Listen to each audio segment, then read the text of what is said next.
some of you guys have been here since like 8 or 9 a.m. and you guys were the lucky ones that got in. So thank you so much to come this early. My name is Jessica Sang. I'm with the Kaiju Kingdom podcast.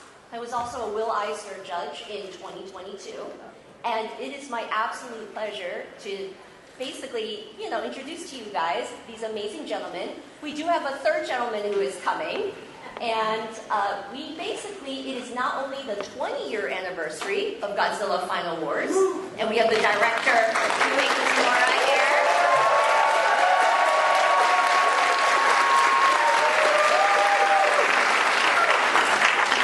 But also the 70th anniversary of Godzilla overall.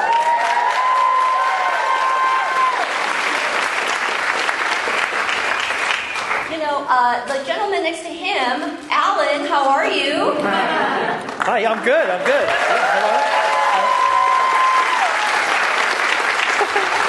I am not from here, and I did not dress for the weather. So, Director Kitamura flew in from Japan, and then a few days came here immediately. And just thank you for your devotion to the fans and all the people. That's incredible. And the reason why I bring that up is because Alan flew in from New Zealand to also be here.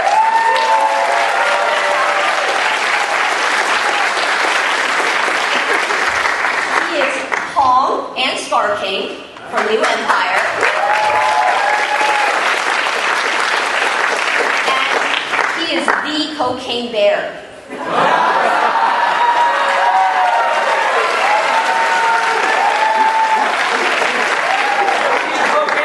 I did not bring any with me. Just thought I'd do that now. Yeah. So to start off with the easy questions, what is your favorite Godzilla film?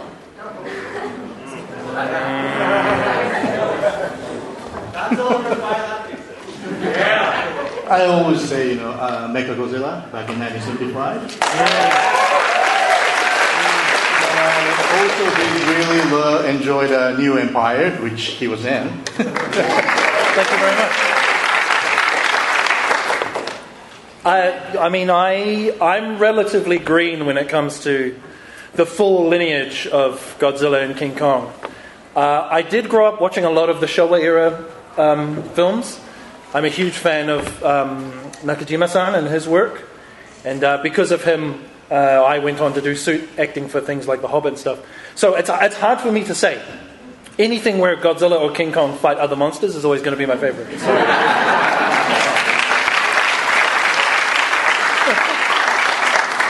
So to our special guest, Director Kitamura, Godzilla Final Wars was done when it was Godzilla's 50th anniversary.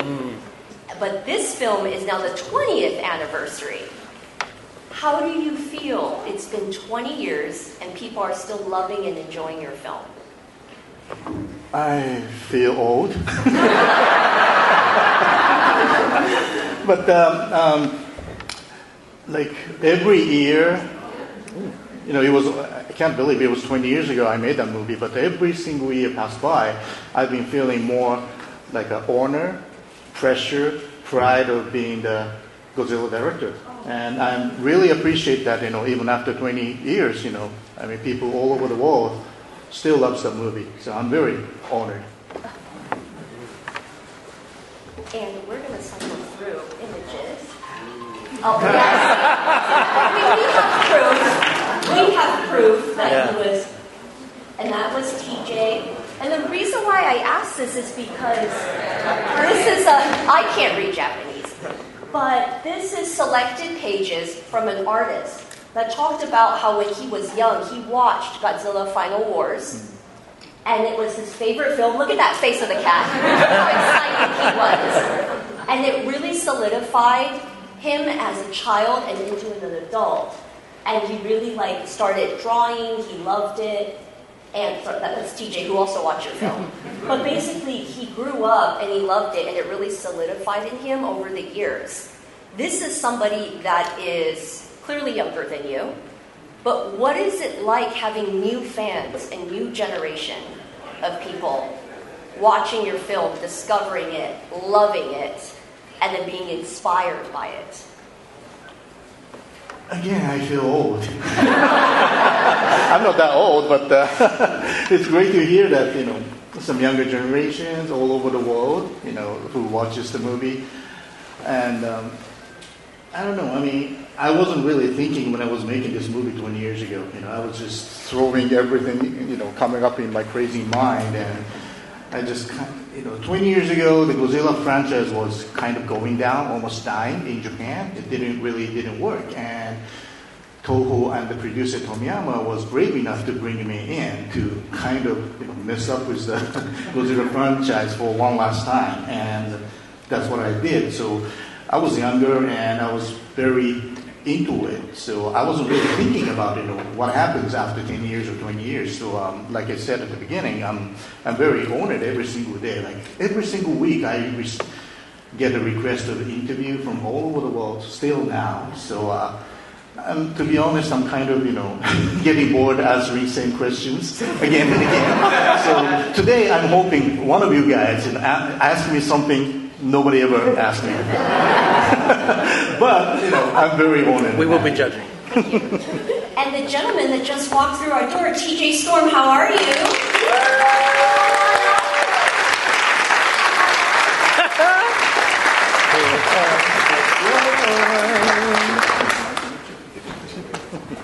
What?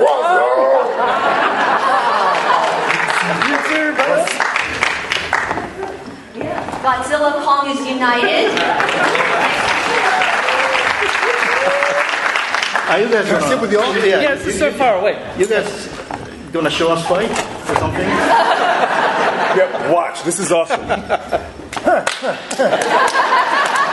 awesome. Yes. TJ, I have to pick this one to represent you because everyone always wonders how you're standing in that one. Oh, no. That's how I stand when I'm hungry and I'm stubborn and I'm not going to take another step until I get some food.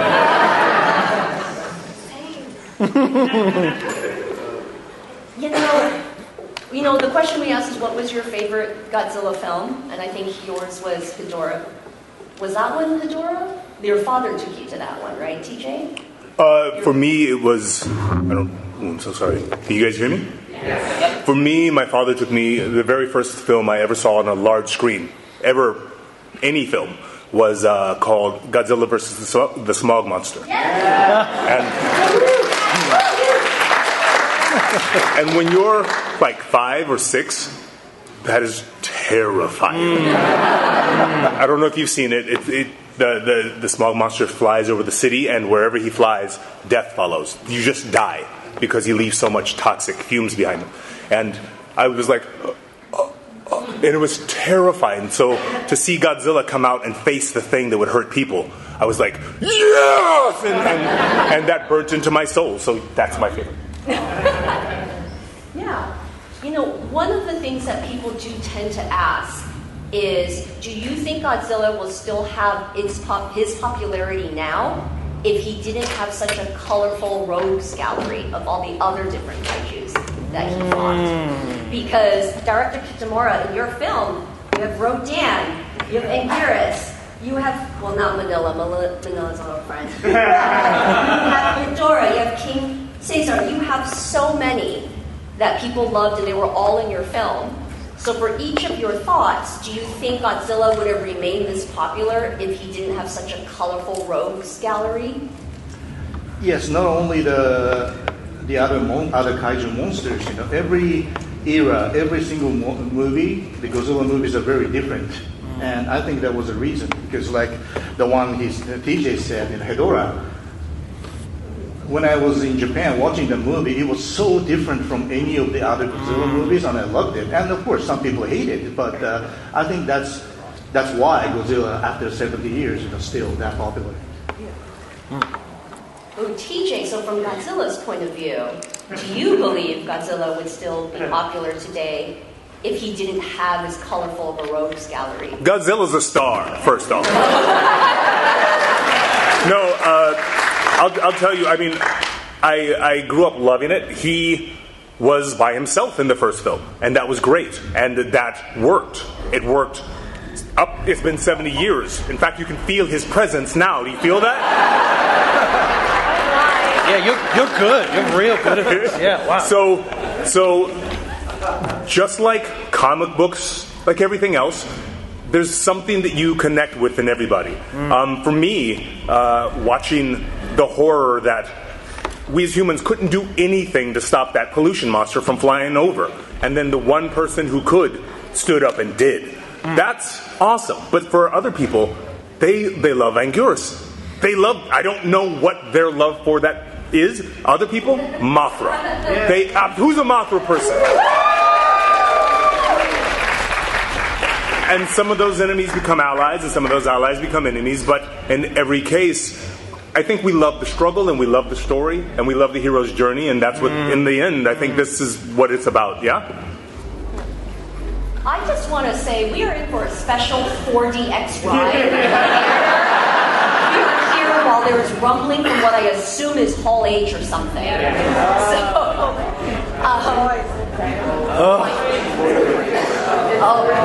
my goodness. So Alan, that would be an awkward question for you because you were seen as maybe an antagonist, Kong's character, but then became friends. I mean, I guess it's your classic odd couple. I think to quote a saying that a lot of my friends say, like, you can judge the character of a person by the company they keep, and Godzilla, Kong, and all the other kaiju, they bring each other up, so they wouldn't be the same without each other. They're so colourful and they're so different. They each present unique challenges to these characters that seeing them overcome those challenges is really, really enjoyable.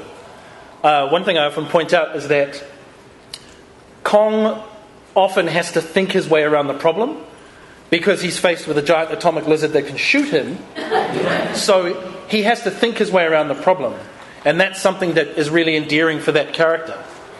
Whereas we saw in New Empire, Godzilla was like, okay, I need to obviously power up. Like, I need to bring out the big guns for this next fight. So you can see that these creatures are encountering a challenge and then overcoming that challenge in whatever way they do. And I think that's that's a really great way for, as you say, for us as viewers to connect with these characters. Yeah. We brought up the antagonist or what we see now. Now, this is a moment from Final Wars. We hope the audio works, but if not... You have to make the sound effects.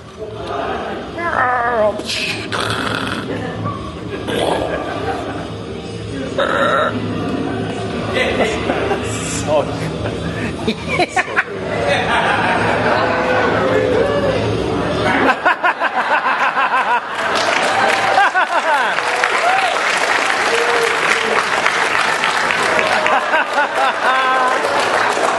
take that, Australia!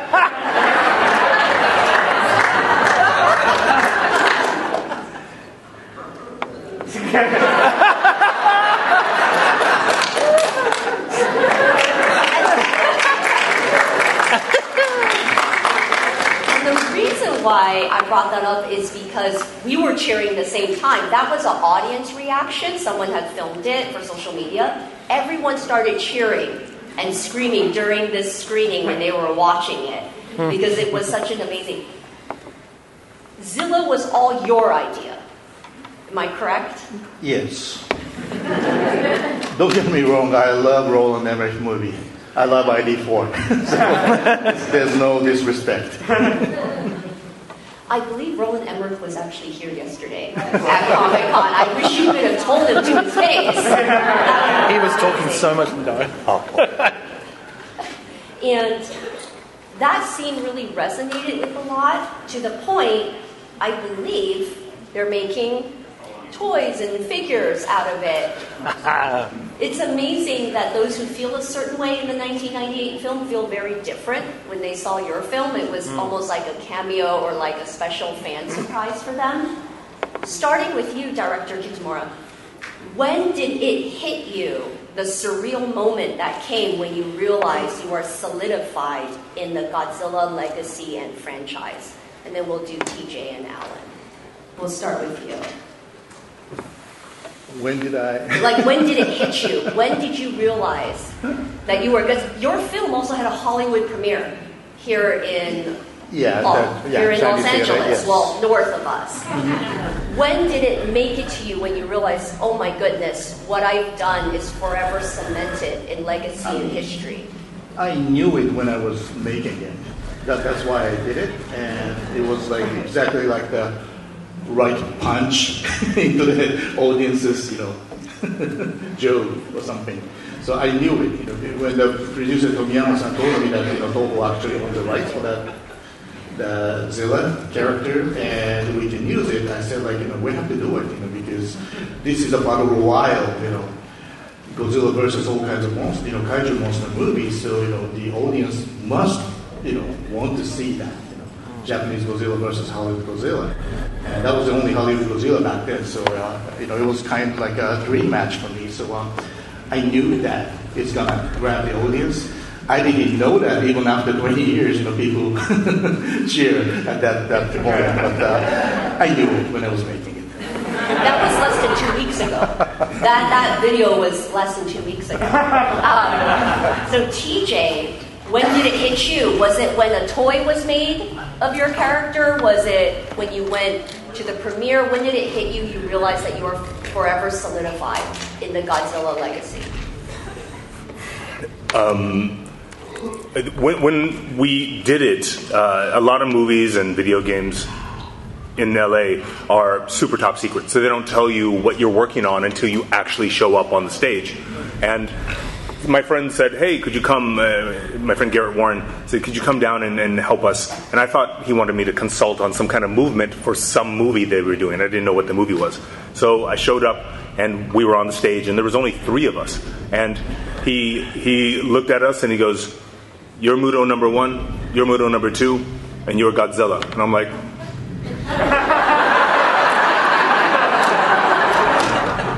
It didn't connect immediately, and so the child in me was immediately going, but the adult professional in me was like, go on. And I had to hyper focus because we were there to shoot now, and I had to perform now. And I'm like, great, let me see the model. That way it'll help me understand how I'm moving. And I took out my phone and I started immediately. I looked at the first Godzilla. I needed to connect with Haruo Nakajima's performance first. Can we give it up for Haruo Nakajima-san? Yeah.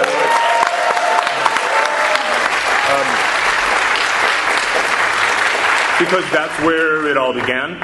And as I was looking it up, he's like, oh yeah, they don't have a model yet. And I'm like, what? How am I supposed to move? I don't know. He goes, we got to create it, and then they're going to do the model at the same time, and maybe what you're doing is going to affect the model, and what they do will affect you when you finally see it. So I was like, all right, okay. So I started like this, and they're like, no, give him wider shoulders. I know he's going to be bigger than before. And I'm like, how big?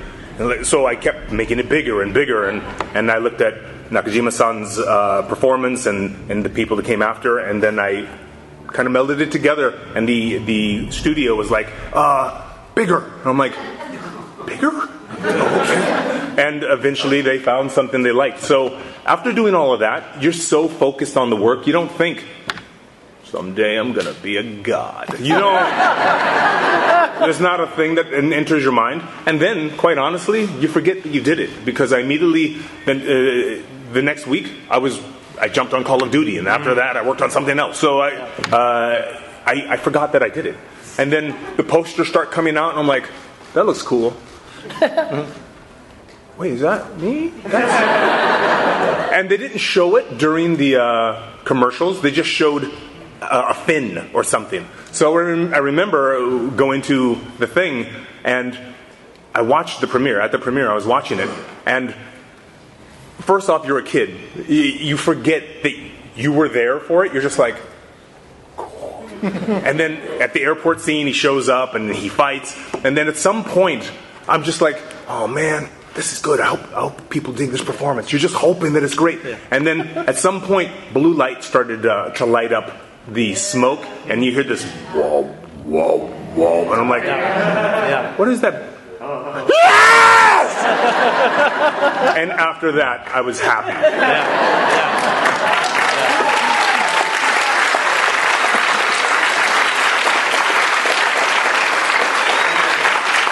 So, Alan, for you, the franchise goes back even further, 1933.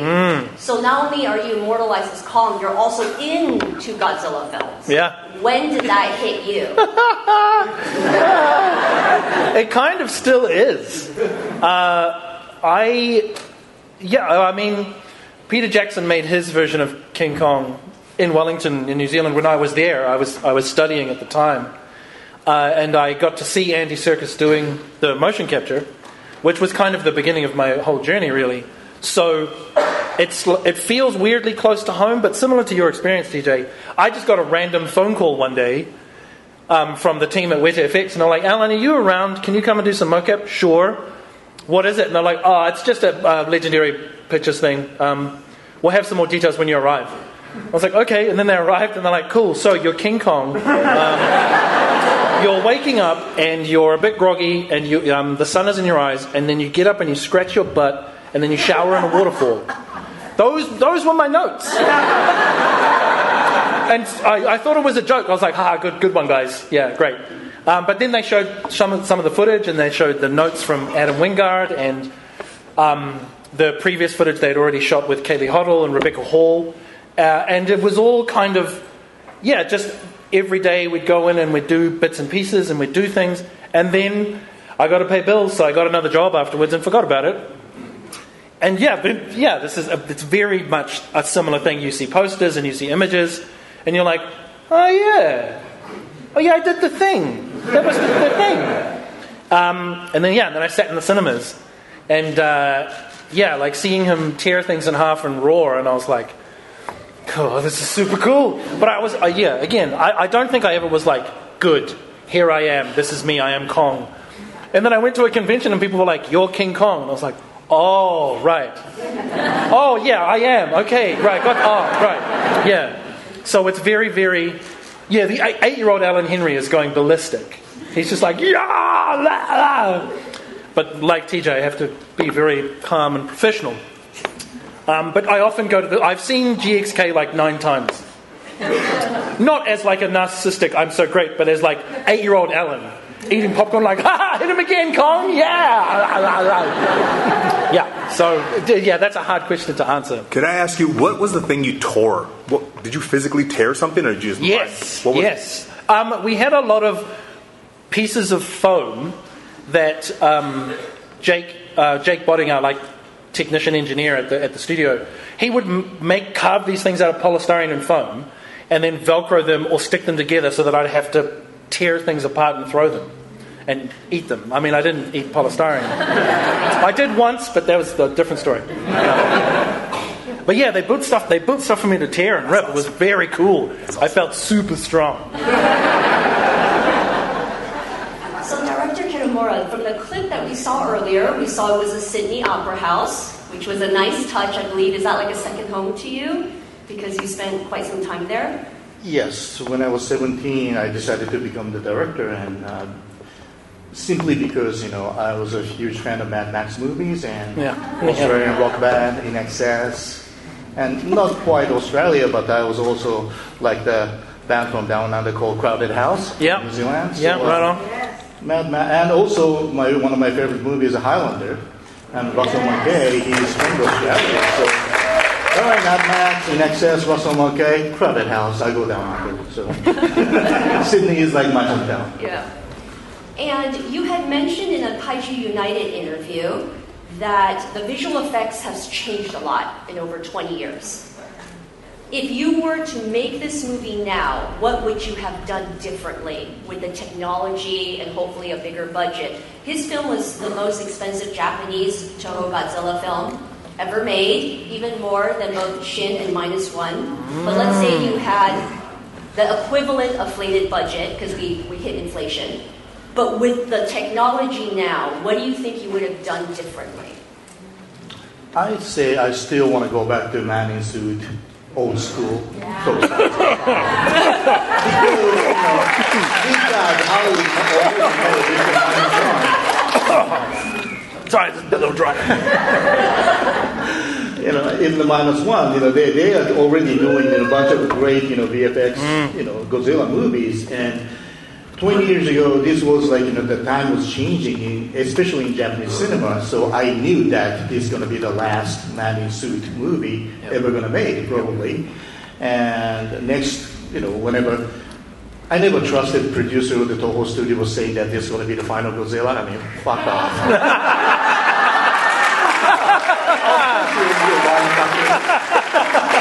But at least that time, that's what they were saying. So I pretend that I was doing the final movie. So, but one thing I knew was this gonna be no matter what. The last tokusatsu, old school man-in-suit kind of, with a bunch of miniatures way of making movies. So that's why I really focused, yes, I did use, a lot of VFX as well, but I was really focusing on doing this classic way. So if I have bigger budget now, I probably want to go back and do that. And, something that that all three of you have touched upon and mentioned is that Godzilla has so many reiterations over the years, different eras. People, really love either legendaries, or they love the end of the millennium, or the Heisei or Showa series. What is it about the character that you feel people really they love him? He will always be Godzilla, but he's flexible enough that people can say, you know what, I like this one, or I liked only director Kitamura's version, or I only liked Nakajima-san's version. What is it about the character that you feel that people can pick and choose eras that they like because the character is so flexible? I think you should ask these fabulous fans. I mean, I don't quite know the answer for that, because I'm personally a big fan of the Showa era, obviously, and I really enjoy every single legendary Godzilla, because I think I'm not saying because I'm with these two gentlemen here. Like I said, when I was working on the final awards, Godzilla franchise was really going down. That's why the Toho decided to put the Godzilla to sleep for a while. So without the success of the legendary Godzilla universe, I don't think I'll be here today, and I don't think these many people, or people in the hallway would be here, and I don't think they ever get the chance to play Godzilla Kong. So, I really have huge respect, and I enjoy every single, legendary Godzilla movies. What about thoughts from you two? You're Godzilla. You go. No, you. I mean, I think for me, for weird 8-year-old Alan, Godzilla is a really cool power fantasy. It's like, if there was a problem, I'd turn up with a laser beam. And that's what I'd do. I'd fight it, and then I'd shoot it with a laser beam. That's 8-year-old Alan being like, how would I solve all of the world's problems? Turn up, be strong, have a laser beam. But I think there's a core. You touched on it earlier, TJ, of we need help, and Godzilla turns up to save us. But also, I also love in some of the films where Godzilla's the problem, like in -1, where humanity's like, guess we're doing this ourselves. So in that instance, Godzilla is a catalyst for humans to be better. And for us to overcome. But I like the fact that, two things can be true. There's lots of cool options for you to choose from, so you don't have to feel shoehorned into liking only one version. Can I ask how many of you guys like 80s music? Like, really like 80s music? How many of you are, like, Shania Twain fans? Be honest, it's okay, no judging. That's cool. That's really, really cool. Are any of you, like, 90s music fans? Okay, we're covering, like, 40, 50 years of music. And if you raise your hand through all of those decades, that's your music. And you probably think today's music is stupid, like stupid. Because of this. Yeah, that's that. My parents would play the Beatles. I'm like, that is horrible. What are you playing? And I like something else. And then some of my students, I'll put on music and they're like, oh, cool, old school. I'm like, what you mean old school? So everybody's got their thing. And if it was yours during your time, you are like, that is mine. You claimed it, and it is yours, and it is the best. And that is okay. So I'm proud to be the Godzilla of a generation, but I have my generation, and I love those Godzillas, and I hope future generations will come forward and pick up exactly what we have tried to leave behind and respectfully leave behind us and take the flag further and further. I hope that our love for this genre continues through those people's efforts and your love for that, because I think we're all fans of this genre. It just depends which flavor.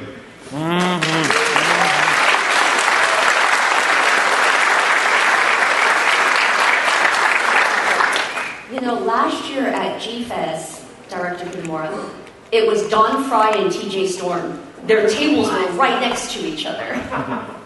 And, you know, whenever we speak to Mr. Fry, he always speaks very highly of, like, he's like, no, being on his films, it brings people together. Directors get good people in the same room, and we get to know each other. And now this year, TJ is now sitting next to you. Did you see that in the future of your films, that you feel like, you know, they'll be at conventions and someone in my film is going to meet somebody else and all feel connected because they all worked on your project? I didn't think about it, you know, even after 20 years, it's like that. But I was hoping it because, you know, carrying the Godzilla was a big responsibility when I was working in the movie, and I just, you know, dedicate 2 years of my life, you know, try to do the best. And yeah, I mean, I'm very, again, honored that to hear that, you know, Don Fry somewhere, maybe even now, he's at the convention somewhere and, you know, meeting the fans, and that's a beautiful thing. And because you brought it up, I'll tell you how wonderful it was to work with Don Fry. I mean, he was of course, you know that he's a legendary UFC champion, right? And he was fighting a lot in Japan those days. And when we were trying to cast for the Captain Golden, which he played, you know, first one we went to offer was Jean Reno, who actually I worked, you know, on the movie called The Doorman. But he was too expensive. Then we went to Sonny Chiba, and he was way more expensive than Jean Reno. And then producer tried to cast Don Johnson. So I said, I mean, yes, I was a huge fan of Don Johnson, but that's when I said, you know what, you know, let's stop trying to get the big, expensive Hollywood star. And then I started looking for all those, you know, fighters, because it was a huge thing in Japan 20 years ago. So the first fighter I met was Mark Coleman, and he was amazing. And at the same time, I met Don Fry, but when I met Don Fry, I just immediately knew that when he walks into this, Korean barbecue place in Japan, you know, when he walks in, I just knew that this is the Captain Golden. And he never done acting, so he was very, you know, hesitant to do that. But I just kept on, you know, feeding him. You know, eat more this, and, you know, drink it up. And after 3 hours, I just said, hey, Don, just trust me. And I have faith in you, so you can have faith in me. So we became like a brother. And he was so funny on the set and even on the behind the scenes. So one day, so there was another cool action star in the movie named Ken Kosugi. And Ken Kosugi is the son of this legendary ninja actor Sho Kosugi, and he's like super cool guy, always, and he doesn't really show his emotion. He's always like super cool. Ryuhei-san, yes, I understand. It was like, he's not that funny guy. So one day, that was the only time, I know Ken for a long time, but that was the only time I saw him like losing himself. He just ran to me on the set and said, Ryuhei-san, oh my God. So like, what happened, Ken? So he said, I just met Don-san backstage. And Don, even like, call time is like 6 a.m., he eats steak. Like huge steak. To keep like, these kind of guys, they have to eat a lot, right? So Don-san was, I know, he was eating steak, right? The ribeye steak, giant one, yes. So what? That's nothing special. No. The thing was, he finished eating steak, then he had his mouthwash, okay? So he did the mouthwash, and he did a lot, then he drank it. So like, okay. Don't Fry don't know how to use mouthwash? Yeah, he drank it. That was the only time King was losing himself, and it was so funny. So Don was always super funny in the set.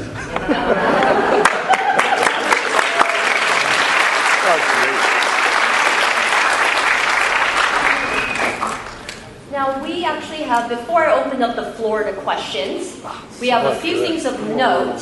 This is the free print giveaway for all of you that made it into this room.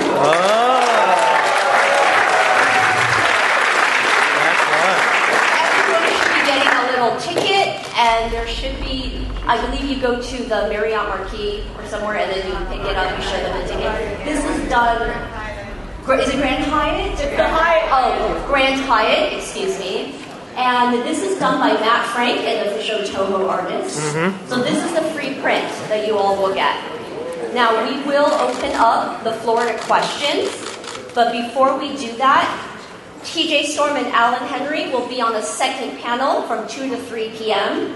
at the Neil Morgan San Diego Central Library. And there's directions to get there through Google. You have to go around Petco Park. And with that, if you guys do want to take photos or have anything signed with them outside in the hallway, we have to make sure that we do not block the doors. And Director Kitamura has a hard out at 12:30 for press interviews. When we open up the floor to questions, please no comments. One question each, please. Now, where can we... Oh, we're just going... Okay, we'll just raise our hands. I was looking for a microphone in the middle. We gotta go with you, Godzilla.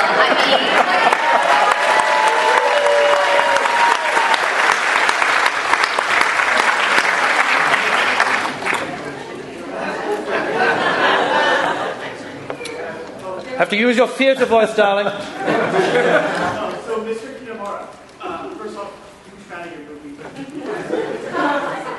I noticed in the credits for Final Wars, there's a lot of scenes that aren't in the final cut, like Masahiro Matsuoka helping John Fry get out, a lot of extra scenes with some of the actors.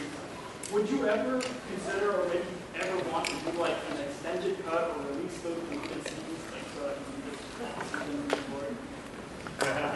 You know what? I certify you. You are the number one fan of this. I mean, look at that. Wearing that. You're number one fan. Thank you so much. Have a seat.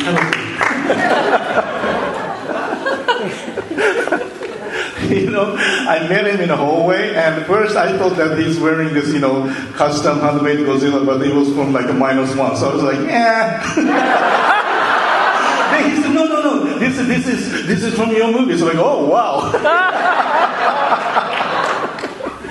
Again, don't get me wrong, I love -1. I really enjoyed -1. So to answer your question, yes, it was a long shoot. It was almost like 3 months shoot, and we had like 4 different units. My unit, second Tokusatsu unit, and the second unit, and also the international unit goes to Shanghai, goes to Paris, and so I had the insane amount of footage, and I tried hard, but the first cut was like 2 hours and 75 minutes or something, so I knew that I had to cut it out. So, but it was such a waste because I got a lot of interesting, shots, so I decided to put some of them in there for that end credit sequence. But to answer your question, if I have a chance to do the director's cut, you know what? I'm going to make it much shorter. Oh, you went the other way. Snyder needs to take notes from you. Yes. We have a few other questions as well. Okay. Oh, give me 1 second. We'll start with you, and you, and then we'll end with the photographer. Yes. Me? Yes. I have a question. feel if Destroyer shows up in a Monsterverse? Which one? Destroyer? Destroyer showed up in Monsterverse. Yes. How would you feel if Destroyer showed up in the Monsterverse? I mean, you asking me or? Like, in general, like, we know Destroyer killed Godzilla, and I wonder how Godzilla's going to face Destroyer in the Monsterverse. I'm gonna kick that ass.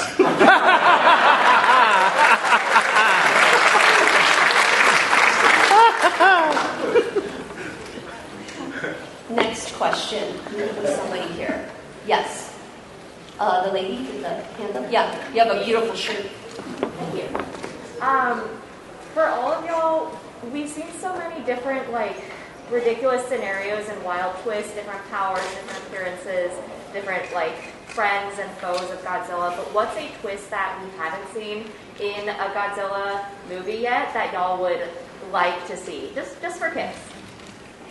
Good question. Well, I mean, my favorite, my own kaiju from Godzilla Final Wars is a Gigan, which is a cyberspace monster. So if I get the chance, I'm going to see somehow Godzilla warped into the Gigan's world and do this whatever the Star Wars kind of crazy part is.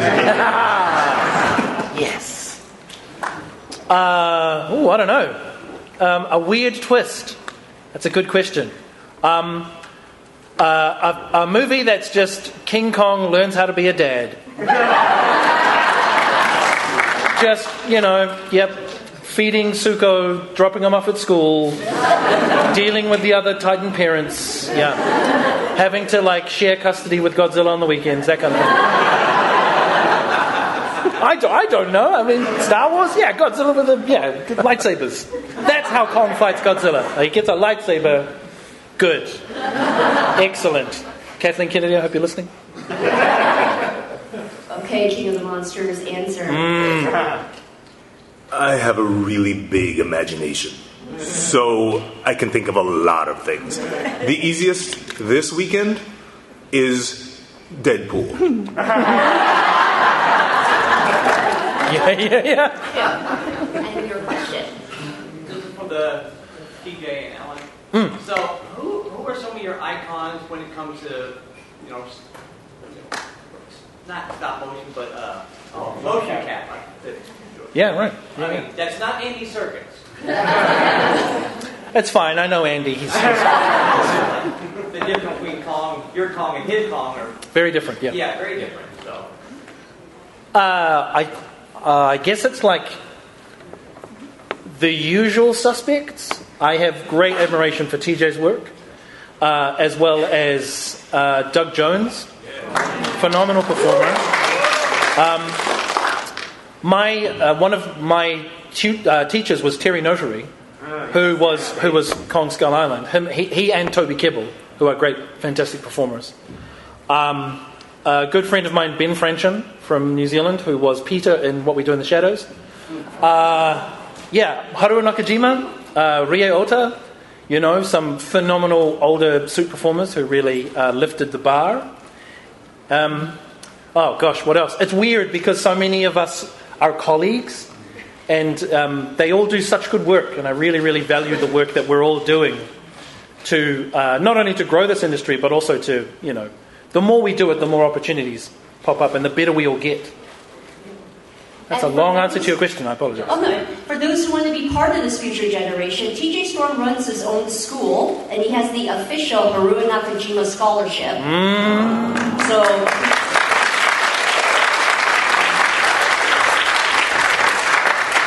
always go to ismindseyetribe.com to learn more information and when the opening period is to submit. And, then you get to learn from the King of the Monster himself, Godzilla, and take classes with him. The young gentleman with a question. Mr. Kitamura, I wanted to ask, what is the most important thing to keep in mind when making a Godzilla movie? Good question. Godzilla is the king and Godzilla is the hero. And you just shoot, Godzilla. And, forget the rest. Keep it nice. Even forget the Kong. Just focus on Godzilla. Whoa. No No, that's fair. He was asking about a Godzilla film. Now, if you want to make a Kong film, well, there you go. Before we get to a question somewhere over there and there, you rose your hand first. He's one of the official convention photographers, but a huge Godzilla fan. Thank you for all your work. What is your question? I want to ask the question that everyone has in the back of their mind. That basically has been asked since the early 70s. When and who and what? When will we see Godzilla versus Gamera? Ooh. I don't know. I mean, that's a Toho versus You know, Japanese is not really good with collaborating something like that. They don't have really this WWE spirit. So next time I go there and meet the executives of Kadokawa and Toho, I'll tell them. I'll give them a message. But don't ask me. In big fight, of course, Godzilla will crash Gamera. Of course, in a second. Shoulder them to do everything. Yes, we did have somebody waiting over here, but we'll get to you and the lady in the back. Yes, gentlemen, please stand up. First of all, thank you so much for Final Wars. I absolutely loved it. I introduced it to my 4 and 7-year-old nephews, and they're now massive Godzilla fans. They play with my vinyl figures. I have it in a big hamper, and they'll jump it out as soon as they come visit. The 4-year-old, his first monster he got was a Final Wars guy, and he absolutely loves it. My question to you is there any of the monsters from the Showa era that you wanted to include in Final Wars but couldn't? Me and the screenwriter and the producer, we were playing with all Kaiju figures, and trying to figure out which Kaiju going to get in the movie. So it wasn't really 100% my decision. We all talked about it and we chose those monsters. But my tiny regret is that I really wanted to put my version of Mechagodzilla in the movie, but because my previous 2 movies were Mechagodzilla already, so I kind of felt like it's disrespect to those movies, so I didn't do it. And when the movie came out in Japan, it was like, some people loved it, and of course, a lot of people hated it because it was very different from the other Godzilla, Heisei Millennium series. And I was surprised, but I got attacked from hardcore fans, like, why you didn't put this? It's not really the monster, Jet Jagger. Do you know what? The hardcore fans were so angry at me that it's you crazy Ryuhei Kitamura. You should have put Jet Jagger in the movie.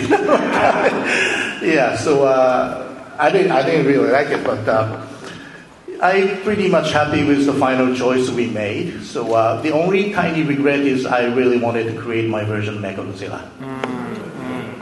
And before we get to the last question for the young lady, I want to say it is very refreshing to hear from a director who worked on the films and say, you know what, I'm in a different era, but I like the legendary films because of the controversy and online and the way people said it. I think it's really heartwarming to see support from you and also from each other, because you two would watch his films, he would love your films. I think that's really important in our community. Thank you for expressing that.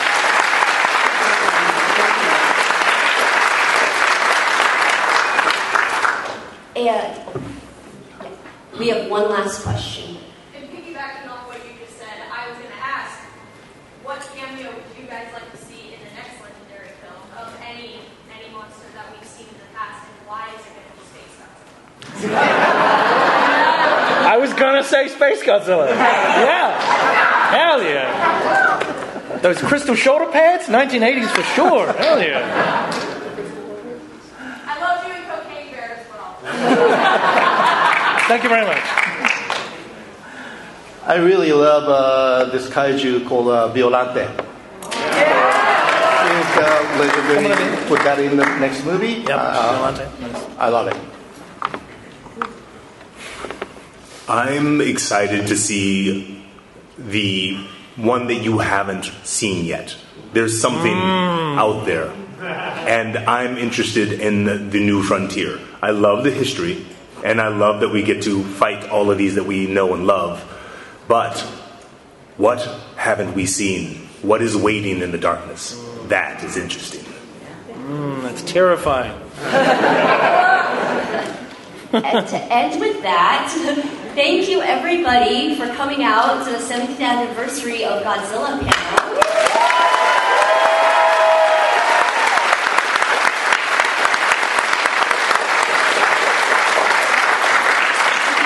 Before we exit over to my left, I believe you're right, they are not allowed to give away their name tags and sign them. However, if you do have anything else they could sign, that would be great.